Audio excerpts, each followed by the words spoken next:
چار بڑے فرشتے اور ان کے کام۔ اللہ تبارک و تعالیٰ نے نور سے ایک مخلوق پیدا کی ہے جس کو فرشتہ کہتے ہیں۔ فرشتوں کی کل تعداد خدا تعالیٰ ہی کو معلوم ہے، مگر ان میں سے چار فرشتے مشہور اور بڑے ہیں جن کے نام یہ ہیں۔ نمبر 1، حضرت جبرائیل علیہ السلام۔ ان کا کام اللہ کی طرف سے نبیوں تک پیغام پہنچانا ہے۔ نمبر 2، حضرت میکائیل علیہ السلام۔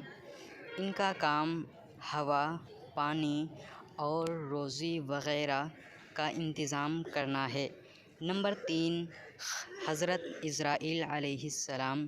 ان کا کام روح قبض کرنا ہے۔ نمبر 4، حضرت اسرافیل علیہ السلام۔ ان کا کام سور پھونک کر قیامت برپا کرنا ہے۔